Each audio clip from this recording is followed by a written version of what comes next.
July 15th, and this is the Sabo Standard podcast with Taylor Sabo and my friend Scott Cam Dog Cameron. Why are you doing this face again? I don't like it. It's like you look like Scream if he was bald and ugly. Hey! No bald jokes. Just ugly ones is okay. Ugly's ugly. on the table. Ugly's on Yeah. There's something different, something odd with my camera today. Do you see like my full screen? Like It is it's a wide shot. It just did it right now. I like it. I mean, you can kind of. It's a wide stance. For once, you kind of see the background. If you're watching this, you finally see the background. This nice cover right here. This is real cool. This was after our Perkins win in the regional semifinal. Took a team picture together, and the kids printed out for us on the banquet night. So it's a big flag. But I had this flag up, so I used it kind of as the desk cover. It's cool. I mean, team picture. You know, probably the greatest night of high school football I've ever got to be part of. Every time we talk about best wins, that Perkins one is one that's definitely up there as coolest moments I've got to be part of. I got an Ohio State puzzle, courtesy of Miss Foster from the Marion Harding High School. She was cleaning out a room. She said, "Do you want this?" And I said, "Of course." I got a helmet, Steelers helmet with a LeBron Pez dispenser that I've had for years. Ohio State football signed by Jim Tressel. Ohio State football signed by Ryan Day. So you have an Urban Meyer signed football. Hit me up with that. I'd love to add that to the collection. I'll take John Cooper. I'll take Woody Hayes. If you have an Ohio State signed football, I'll take it. Coaches Award, regional runner-up medal. And those are the 4 tickets right there on the wall. The 4 tickets to the Ohio State-Tennessee game, the Rose Bowl, the Cotton Bowl, and the National Championship. And I actually Where'd you get that? My mother-in-law got me for Christmas last year. And nice. I like and then that. I also Dylan and I we went to the Texas game together. We went to Arlington. I think I've talked about this whole story before going to that game and everything. He got me. We obviously you don't get paper tickets anymore. Everything's digital anymore. Right. So he went on and after the game you can go on and order your tickets, the printout version of it. And so he found our seat and our seat number, and he got it printed out. That is upstairs. I actually don't have that down here, but I need to get down here. So, bromantic. Yeah, that's a setup. That's a setup. So hit me up if you have an Urban Meyer football, you have a John Cooper football, if you have a Woody Hayes football, if you have a Paul Brown football, I'll take it. Ohio State Paul Brown football.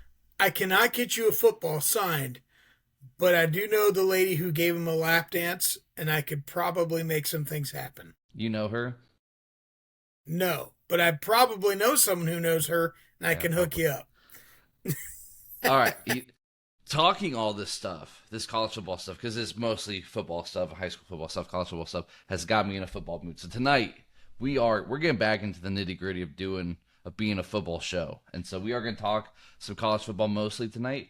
Before we get into that, we have 2 things. We have to talk some football, and then we'll do a blind ranking, and then we'll get into our college football talk. So a real quick soccer discussion, real quick World Cup discussion.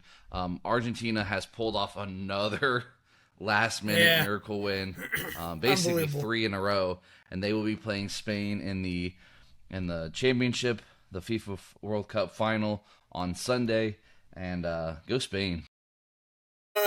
If you look back on last week's video, I called every single game and even mostly the scores correct. So I just want to reiterate, not only did I do the college football or the college basketball thing, I also got the World Cup right. Therefore, that is why I am the Hall of Famer. So Vegas actually knocked on my door, and I said, "No, please, no, please." "Oh, hi, lady that gave Urban Meyer a strip club." No, sir.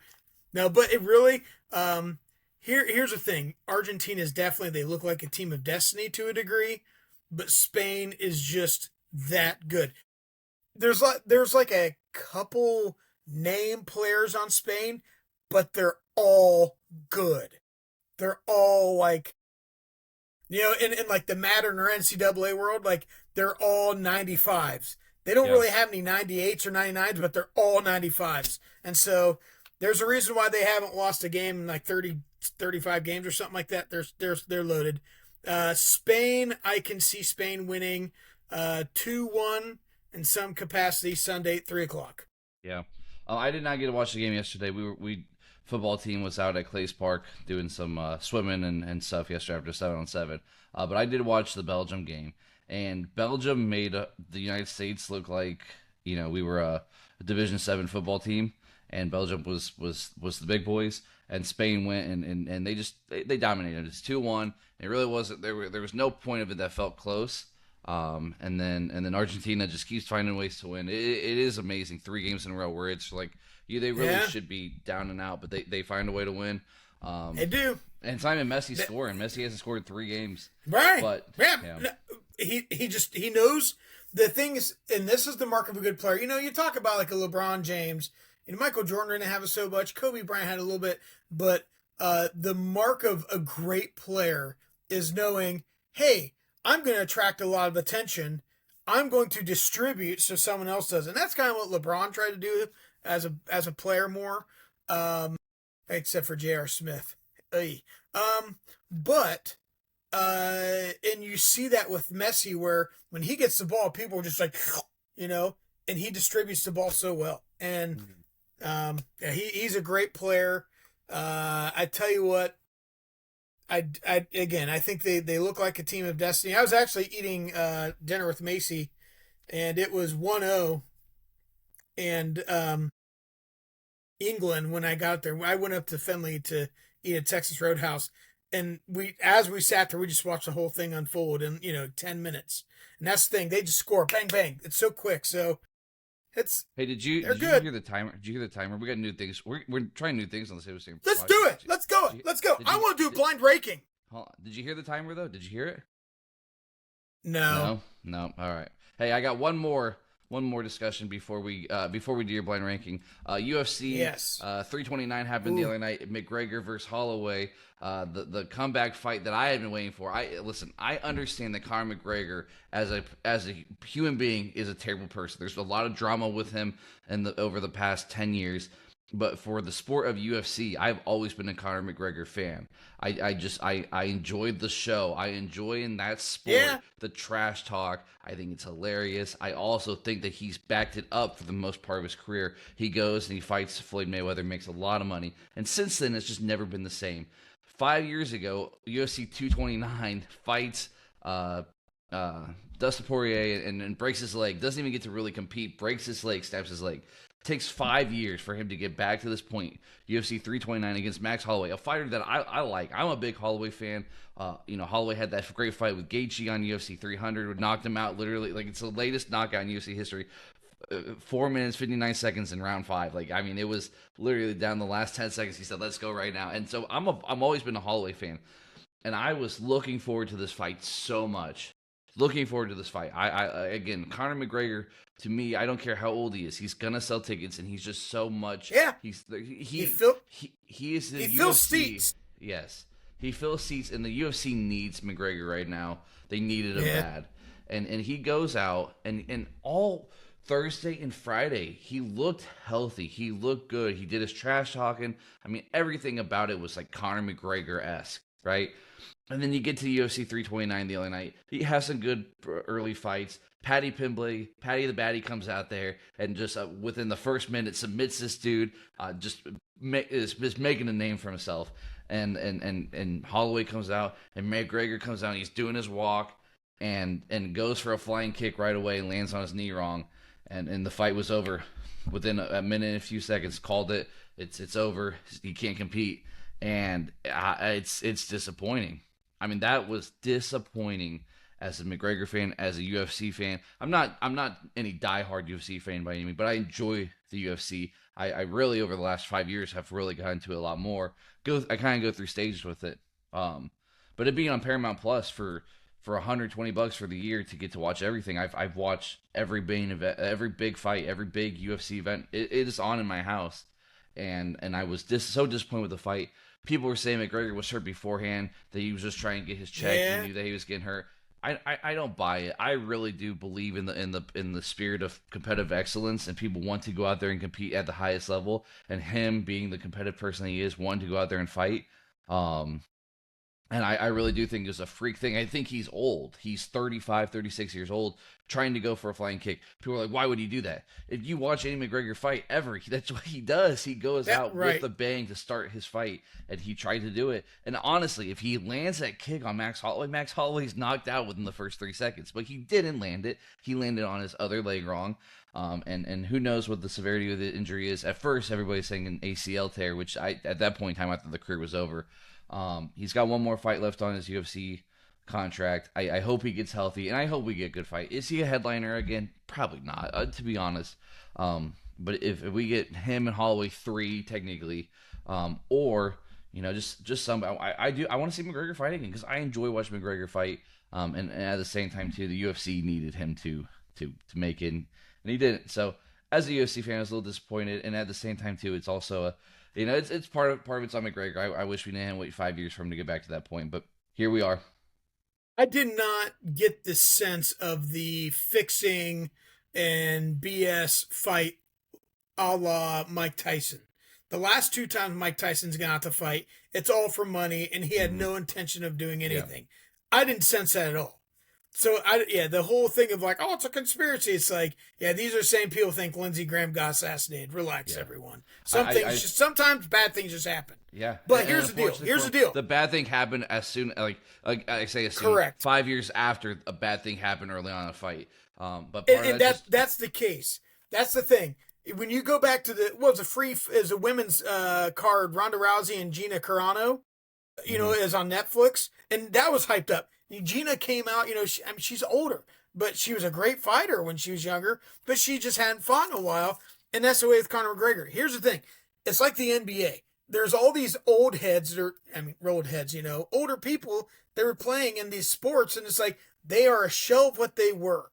Mm-hmm. And then when you're trying to do something that is so physically taxing as UFC, and you haven't done it for a while, it's no different than the thing where they get like the 10 midlife dads on the one end of a basketball court, in between, timeouts, and they're like, all right, let's go see who wins this from running from one end to the other. And someone pulls a hamstring, right? Yeah. That's what it's like. And that happens. And this just shows why LeBron James is the greatest of all time, because of the longevity of his career to play to play like he does, as old as he is, for as long as he has. They always say Father Time's undefeated. He's no longer undefeated because LeBron James has beat that. I hope McGregor comes back. I hope McGregor comes back and gets one more fight, and then I think he's gonna fight again post UFC life. But I want one more. I just want a good fight. I didn't even care if he lost to Holloway. And again, I think I was rooting for McGregor in that moment, even though I do like Holloway a lot. I just wanted a good fight, and for it to end like that, we were literally we're sitting there. And it's like, we just got Ohio State, Georgia at midnight when Ruggles missed. That's what that felt like. It was like that was so disappointing, all that build up for that. So, all right, we are going to get into a blind ranking before we get into our big college football talk. This is a fun one. This is a fun one for me because I love this category. And if you don't love this category, then I'm sorry, you're going to really have to struggle with it. This is blind ranking Will Ferrell movies. Oh, okay. You don't seem excited. You're not a big Will Ferrell fan? I love this. I was not expecting this though. It's okay. Grandiose. I love Will Ferrell, so I'm very excited about this. And I'm not gonna do. Hold on, time out. Here's the other thing that's funny. When you said if you don't like it, I almost said, is it like Big Red? If you don't like it, then and then here we are. We're doing Will Ferrell movies. I'm not gonna do any no Lego movie. I'm not doing the Eurovision. This is Will Ferrell 2001 to 2018. Okay. Okay.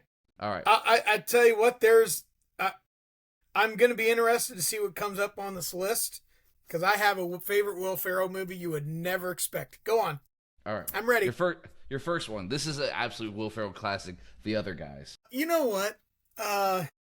That's a funny movie, but there's some parts that are real slow in it.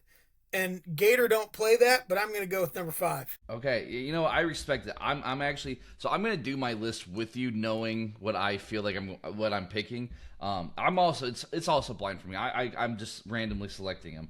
I'm going to put this in my top 5, but I'm going to put it at 4. Okay. I love The Other Guys. There's so many great quotes. So many great quotes. First movie with him and Mark Wahlberg too. That was great because Daddy's Home was not great. Next one. Yeah. This is by far one of my favorites. Okay. Sorry. My brain just shut down for a quick second. Talladega Nights. This is classic in the moment. 3. Oh, Three. 3. What are you doing? 2? I bet you're gonna go 2. I'll go 4 with that. I'll go 4.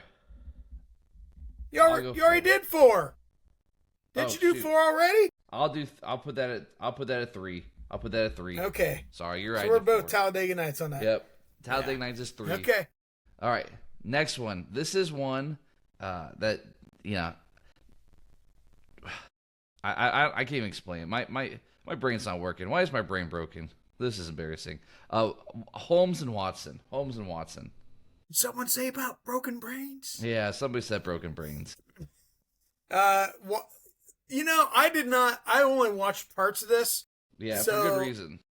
So I'm gonna go. It's not the worst Will Ferrell movie. I'm gonna go 9. Okay, I'm gonna put it at 10. It was it was another piece of trash. So 10 for me.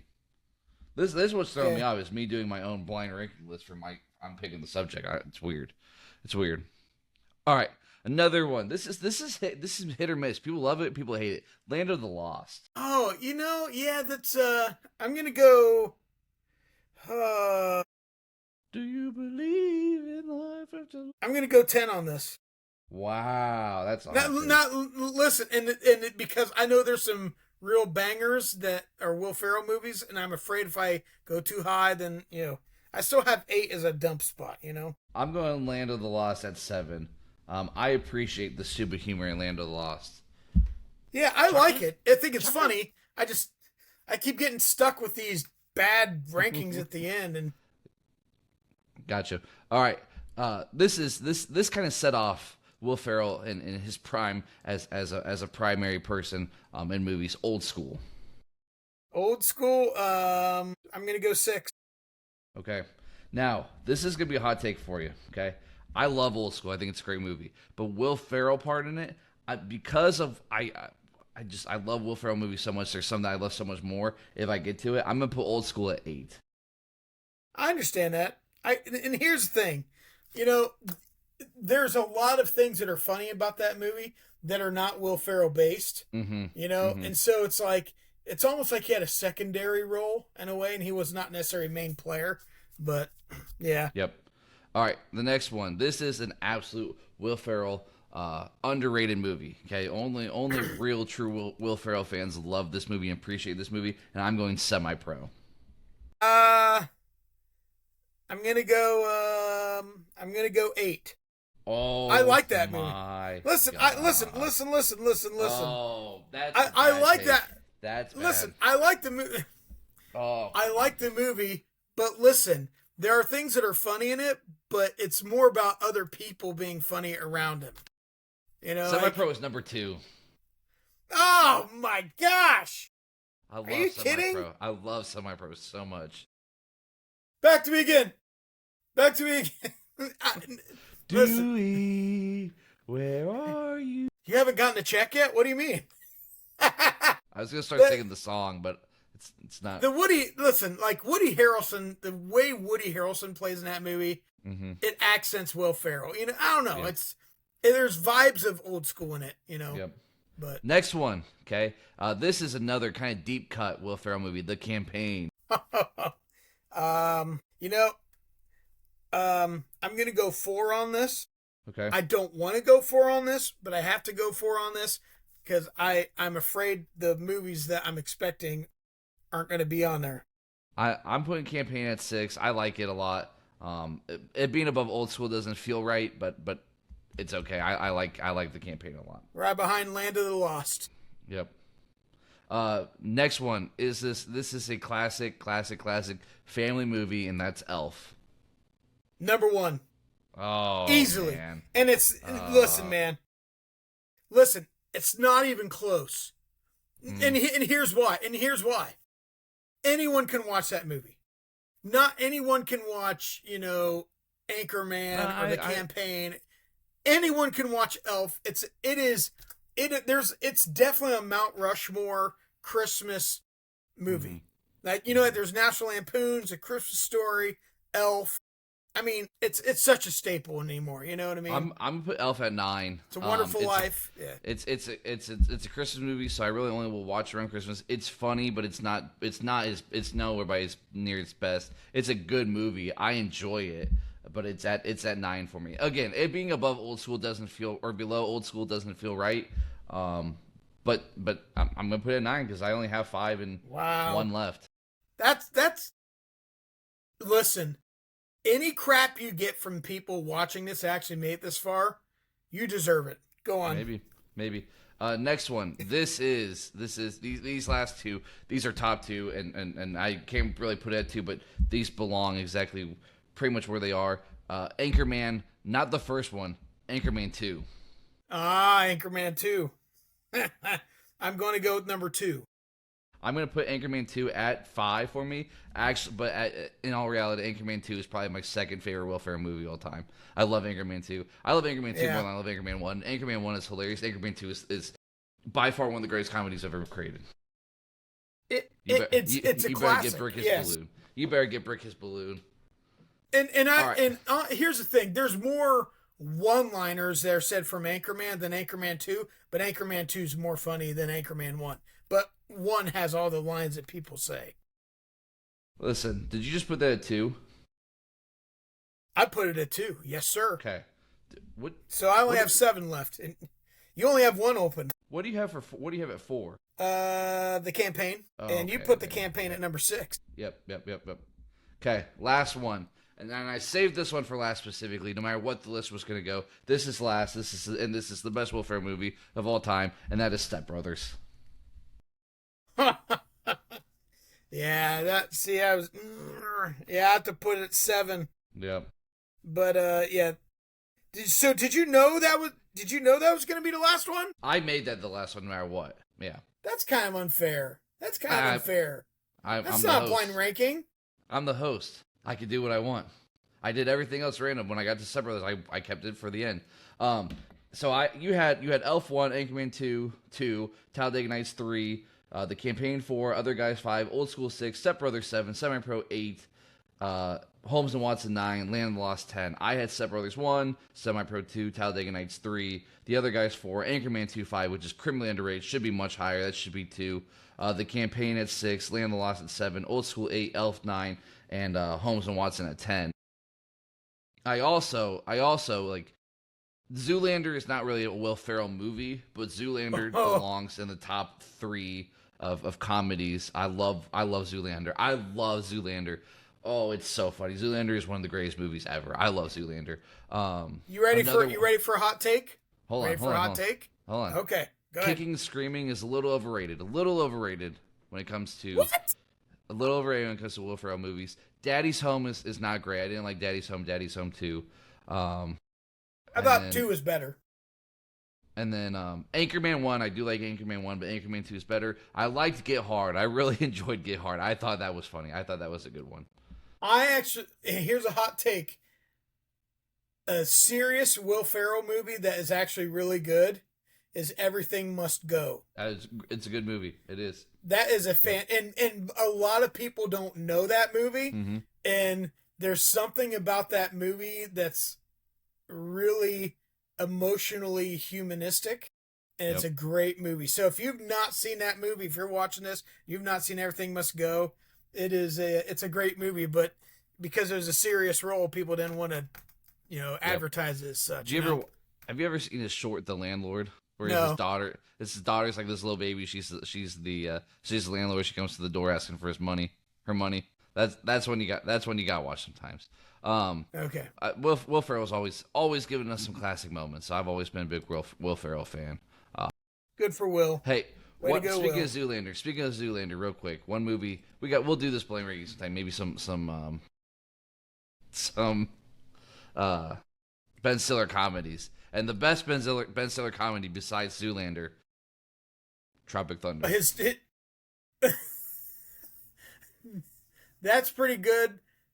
His role in Happy Gilmore was, I know Yeah. it was a minor role, Yeah, but minor, it but it's was good. it was so good, man. And You, Dodgeball was great you too. go to sleep, or I will put you to sleep. All right, No one makes let's me get to bleed some. my own blood. Let's get into some college football.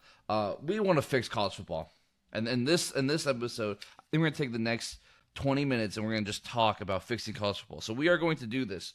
I got a countdown right here. I got a timer, and you can't see the timer. You might not even be able to hear the timer, but I'm gonna tell you when the timer goes off and we have to move on. We had 4 categories to talk about in regards to fixing college football. Okay. Timer starts right now for the first one, and this is NIL and the transfer portal. How do we fix it, and what is the meat and potatoes of why it's wrong? Are you asking me? Well, here's the thing: the transfer portal and NIL was intended. I remember all the started with Northwestern wanted to unionize and all stuff, and it seemed to have good intentions. But like most things in life, the good intentions turn into bad things. Whether you want it to be the internet or AI, it eventually turns into something dumb and bad. And that's what's happened. The best way, honestly, to fix any of this is you get one free transfer, and then after that, you have to sit out a year. And if that means you waste one of your 5 for 5, sorry. And that's the way it goes. But you get one free transfer. After that, you get punished. End of story. NIL, they need to, if you transfer, you have to pay all that money back that you made. You also have to give that all back. Well, I don't have that $5 million. Tough turds. You should have not been stupid. I mean, that's what happens when you're an adult. When you back out of something, there's consequences. And if people are investing money in you, you have to feel those consequences. Well, I'm just a 19-year-old kid. No, you're not a kid. You're a pro athlete now. Sorry. I think NIL has to have a. I can give it a few different rules. First off, transfer portal, I agree. You should get one free. You transfer a second time, that is your choice, but you're gonna sit out and the 5 for 5. Yeah. I'm all for. I love 5 for 5. You're gonna sit out. You're gonna waste a year. NIL. Here's the thing. I don't want NIL. I think you're not going to get away from the collectives paying the kids anymore. The TV deals are too big. The kids are going to get that revenue share that they probably rightfully deserve. So college football, FBS, Power 4, and Group of 5 college football has to all have a set uniform number. If you want to give Power 4 conferences $25 million to split amongst your players, equally, go ahead. Group of 5, you want to have $20 million, go ahead. FCS, you want to have $10 million, go ahead. D2, $1 million, D3, whatever the number is, but it's equal across the board. The Division I college basketball is different than Division II college basketball versus Division III college basketball. Girls and boys track and field is different than college basketball. You don't like it, don't play that sport. I'm sorry. It's the money that is brought in that determines that. That's nobody else's fault. Okay, as far as NIL, name, image, and likeness, that is supposed to be you making money off your name, image, and likeness based on how you play. And so I think that in order for you to have that baseline, how you play needs to be established. NIL deals, like sponsorship deals and all those things, should not be able to happen until year 2. And I think that year 2 happens not from the school, not from we believe you deserve this, so we're going to pay you this. It is your local car dealerships. It is Dr. Pepper. It is you hosting a camp. It is all those things that you are able to make NIL from. If Dr. Pepper believes that you're a $10 million man, they can pay you $10 million. But you have to really be out there, be special, perform, and be the $10 million man. And then guess what? If you're DJU and you don't live up to it, Dr. Pepper's going to say, this contract's over. We're not doing this again.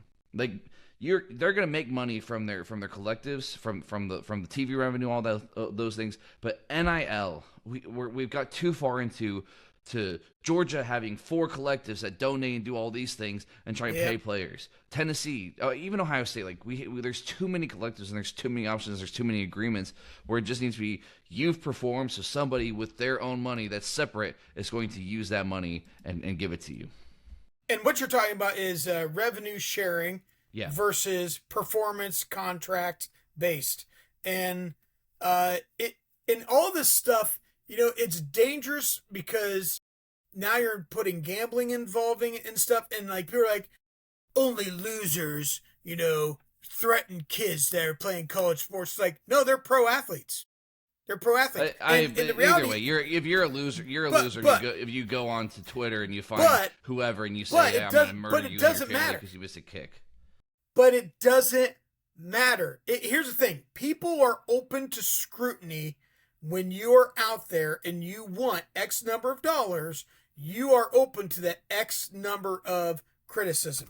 Is it overdone? It doesn't matter. You don't deserve to be. You don't deserve your family to be threatened to be killed. I'm not saying. I'm just saying. I'm not saying that. I know. I'm not clarifying saying that. Right? Yeah.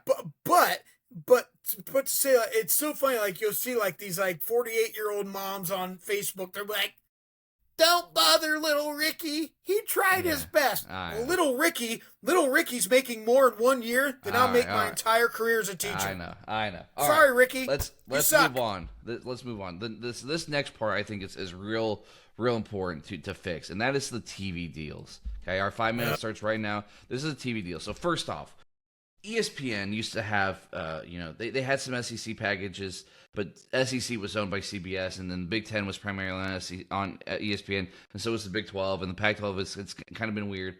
And Texas had the Longhorn Network, and that's kind of what started this whole thing. Was the Longhorn Network just was not paying well, so they jumped to the SEC. SEC then jumps in bed with the ESPN, and since then, obviously, the Big Ten is no longer ESPN affiliated. And here's, you want to know something that works in football so well in the NFL is that it doesn't matter if you're the AFC North, the NFC South, the AFC East. It doesn't matter. They are all under the same Fox, NBC, CBS, ESPN. All of it. NBC gets Sunday Night Football. They get the first game of the year. They get a Thanksgiving game. ESPN gets Monday Night Football. CBS gets 1 o'clock games. They have a 4:25 game. Fox gets 1 o'clock games. They get 4:25 game. They get a Thanksgiving game. Netflix gets Christmas games. But it's equal for everybody in all 32 teams in the NFL. And so there's no advantage to anybody for any reason. Now some of these teams like CBS used to be in bed with the AFC. Fox used to be in bed with the NFC. It was specifically the Cowboys. That is all changed, but it all started from the same foundation that college football is kind of in right now. And college football can fix that by just stop with the conferences dominating the revenue share of this TV contract, because it's not good for the sport. Because when ESPN is tied in bed with the SEC, what is the incentive of being Big Ten homer or pro Big Ten teams in any reason at all, especially when ESPN owns what? The college football playoff. Right? They own, ESPN owns the college football playoff. I'm not anti-Fox. I'm not anti-CBS. I'm not anti-NBC. I don't like NBC's broadcasts of college football. I think it's god-awful.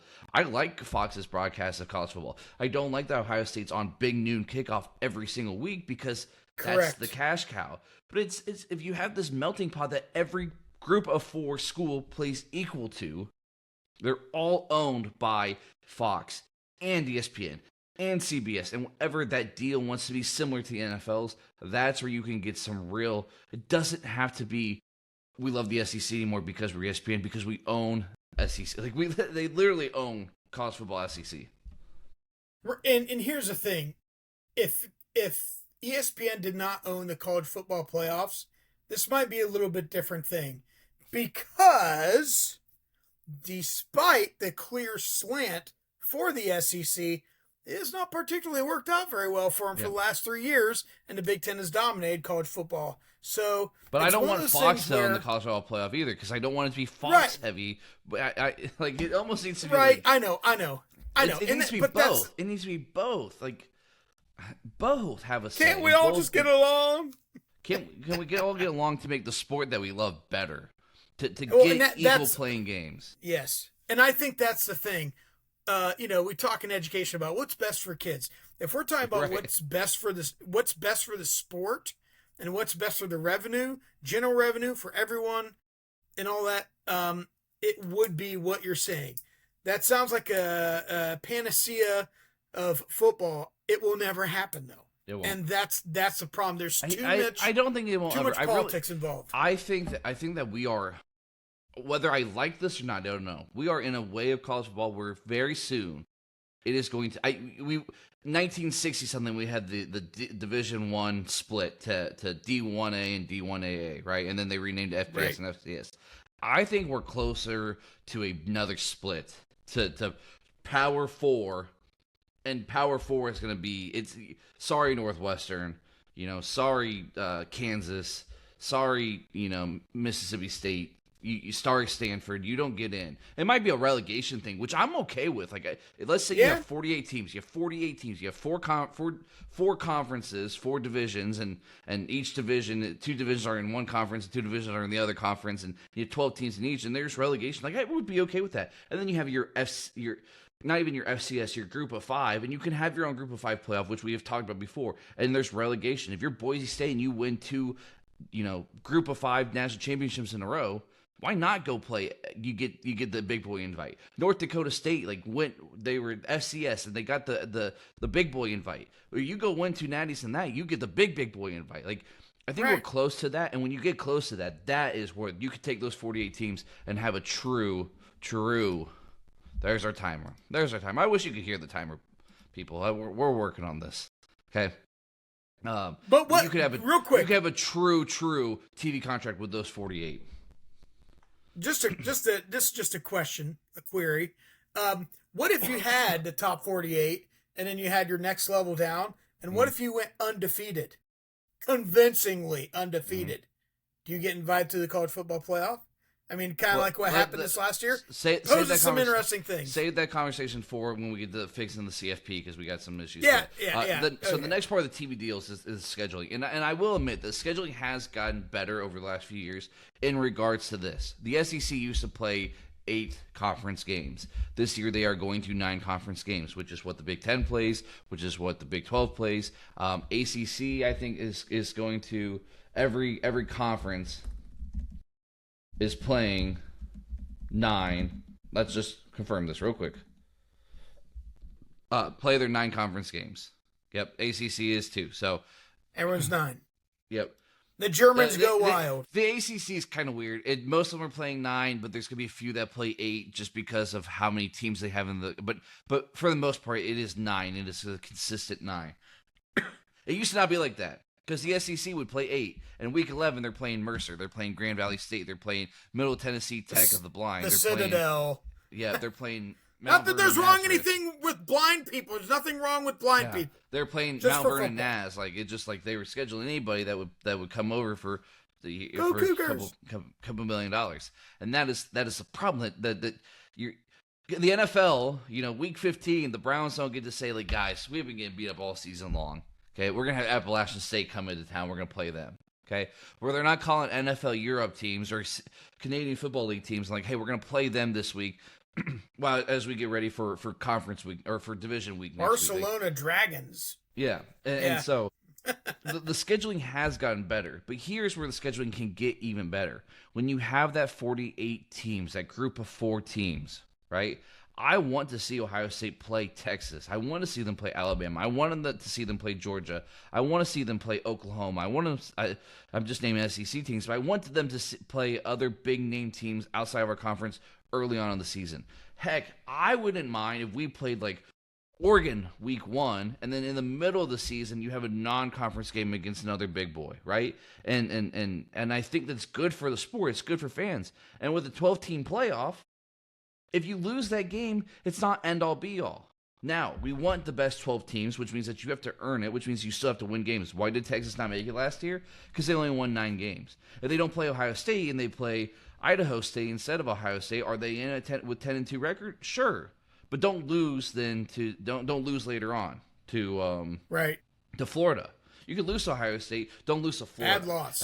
And that is where the argument for Texas is depleted. Like, play that game against Ohio State. It makes you better for when you play in the college football playoff later on. Okay, so are you suggesting that teams only play games inside that 48 group?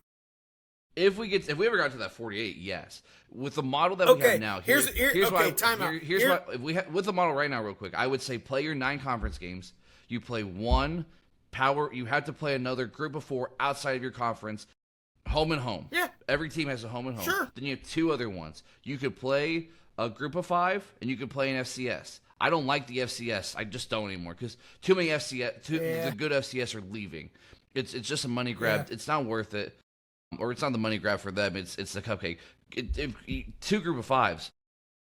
I'm fine with 2 Power Fives or 2 Power Fours though. Like I want that. That's build the resume up. And here's the thing that it not only do those cupcake games allow you to build stats, easy stats, it just is, sorry, the reality, but also when you look at the model of the NFL where it's just a bruise fest every week, bang, bang, bang, that's what that would become. Players would get more injured. And that's the thing, like when, Ohio State plays, who was the marching band school they played? I'm having a brain fart. Grambling State. They don't need to, like, stars play 1 quarter, maybe 2 quarters, and they're out. They get to rest. It's essentially almost a bye week. So you run into health of that okay, stuff. then are we playing too many? Are we playing too many regular season games? If you could play 9 conference games, here's the thing. Here's how you save it. You play 9 conference games. You play 2 non-conference games. There's 11. Yeah. You don't need a conference championship game, and then you get into your college football playoff. But it's good to have a measuring stick though too at the same time. If you're gonna do 11 games is a good measuring stick. Sure. Well, if one of them ends up being a patsy, then it's not really a measuring stick. So 1 group of 4 and 1 group of 5, no FCS anymore, and then 9 conference games. That's 11 total. It's almost like a little bit like what you said, where if you have those 3 non-conference games, you have to get someone from your group of 48. 48. The relegated bottom level and an FCS team. That way you get all 3 and you can measure sticks. Yeah. I don't know. It's hard to do. It is hard. It is hard. And I think I don't have the perfect answer for it, but I do know that the answers lead into the college football playoff part, which is our final topic to focus on. And this is not what it is now, but like you said, this is where it's headed. And I agree with you. It's coming. And the scheduling has to go in the college football playoff for a reason. And again, the scheduling part, there are too many games, maybe, especially if there's too many games. If you go 12-0, you play your conference championship game, and then you're playing 3 more rounds of playoff. Inevitably, we get to 24 teams. Like there's some buys still into, but there's a lot of games. And you're right. You're asking college kids who aren't getting paid the millions of dollars based on the rev share and their contracts that NFL players are, and so injuries. And so I know that they don't want to take away games. It's like the NBA. Why won't the NBA get away from 82 games?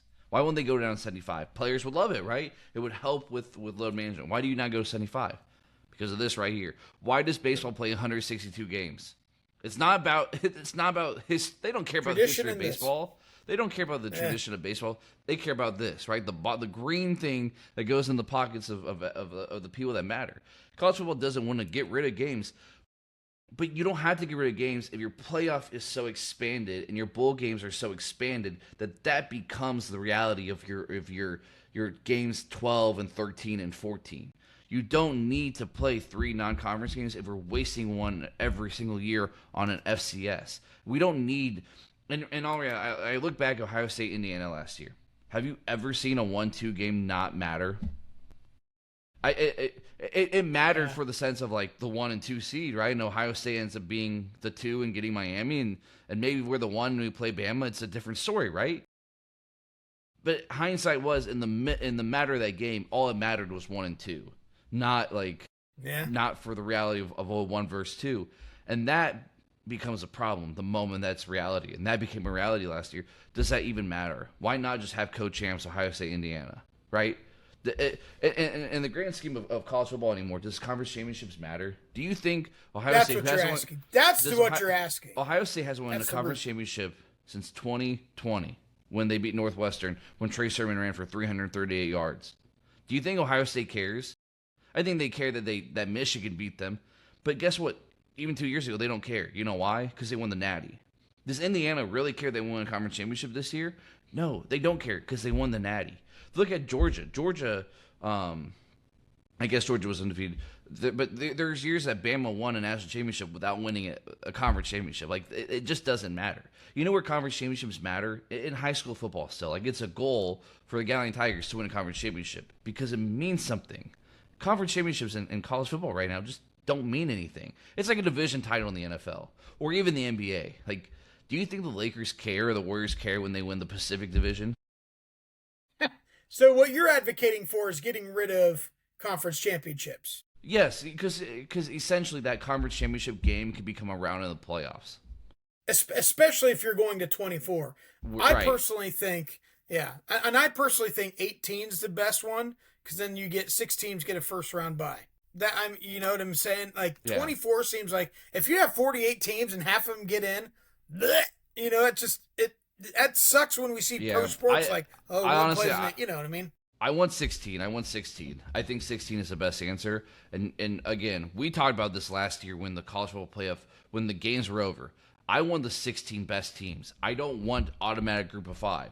I want a group of 5 in. If you're Boise State last year and your only loss was at Oregon in a really close game and you played really well with Oregon with Ashton Genty, a Heisman finalist. When you're UCF and you go 13-0. When you're Luke Fickell and you went 12-0 for the second year in a row, you went undefeated and you had a bunch of dogs on. You had absolute dogs on your team. I don't need to see Tulane. I don't need to see James Madison unless they deserve it. And there are times where group of 5 teams have deserved it. Think about how many Boise State teams over the last 25 years have deserved it. TCU teams before they went to the Big 12. Utah with Urban Meyer. Those teams deserved it, right? And when that's the case, I want them in the playoff. I said 16 or 18. I meant 16. I just think it cheapens. 16 with no buys. 1 versus 16, 2 versus 15, though. I can maybe see it. And here's something that supports that. The World Cup used to only have a certain number of teams. They started taking the third place teams and ranking them. I think it was good for the World Cup. I think you got more participation, more of this, but it also but you still took the higher tier third teams. You weren't stuck with like something to get in. Crappy teams. You know what I mean? Right. So it just seems like 24 is too many. It's last year, it all got screwed up with those 2 teams getting in, Bama getting in over Notre Dame. If Notre Dame was part of the SEC, is Notre Dame in? Yeah. Yeah. And we're not playing this game with the other guys. And again, that CFP part goes back with the TV deals. That's our timer. The CFP part goes back with the TV deals, which goes back with the scheduling. If we have this unity between everybody, it's not just ESPN and their committee of coaches and ADs and whoever and Condoleezza Rice picking these games and picking these teams based on what they're watching. And it was an entity of ESPN and Fox and CBS for the betterment of the sport. We are getting a great 12-team playoff where Texas was in last year, where Notre Dame was in last year, where if Bama is a top 12 team, great, but or BYU is in last year and not Tulane and not James Madison. That is our college football talk for we're at 48. Do you know how hard it was? Do you know how hard it was after you said Condoleezza Rice to not say the Dave Chappelle line? I don't remember the Dave Chappelle line. Probably not here. I'll tell you. Okay. Not here. We're not doing it here. 40. We are at 49 minutes. That is our college football talk. Let's do a quick Cam Dogs conversation, and we will march our way out of here. Real quick, everyone pay attention to what happens to the NBA trade stuff. There's some funny stuff going on with Boston, giving up draft picks and stuff for Trey Murphy, and where's LeBron going? Anthony Davis maybe going to the Mavs. Keep an eye out. I didn't keep an eye out. Text me that earlier. I don't know where that came from. Kawhi Leonard, though, real quick. Yahoo Sports. Kawhi Leonard. That they're doing another investigation to his whole tree business. It's crazy. It's getting nuts. So, all right, Ken Dog's conversation. Tree business. Can't trust those guys. Think of this has been a really hot week. You know, like sweaty balls kind of stuff. You know. In July, you have a choice. Think about how hot it's been this week. Would you wear the same socks for 1 month or the same underwear for a week? Do I have to wear the socks every day? That's what it means, dummy. That's what it means. You have to wear them every day for a month or the underwear every day for a week. See that thing on the foot right there? Okay, that is a Birkenstock tan line, all right? I wear socks right now. I wear socks to football practice. I wear socks on a long walk in the middle of the night, like about 10 o'clock. I go on a nice long 2 mile, 3 mile, 4 mile walk. Okay, I wear socks then. And I had to wear socks today. I had to wear pants today for the first time since I got off work in May. Gosh, that was awful, by the way. I hate wearing pants. Bad day to wear pants. I'm always wearing shorts. I had to put on pants this morning. I had to put on my big boy pants this morning. I was not happy about it. But for the love of the game, you know. So you're going with socks? I'm going socks. I'm going to go with socks. I can take them off. But you're going to keep them on the whole time. No, I wear real thin socks too. That's probably a problem. I get they could dry bad. I get real. I wear thin socks. Yeah. Listen, there's something gross about underwear. Sweat comes from things. You know, you know, everyone can say, "Oh, I wipe really well." Listen, man, there's poo particles every time you fart and all that stuff. Mm-hmm. It gets dirty. Dirty buns. Go with the socks all day. I've been friends with you a long time. I know that you don't wipe very well, so. Hey, we go back to work in like 3 weeks. After this week, I have 3 weeks off. You shut your mouth. And then I got. Shut your mouth. We're in Is it Pam or Pan? Is it Pam or Pan?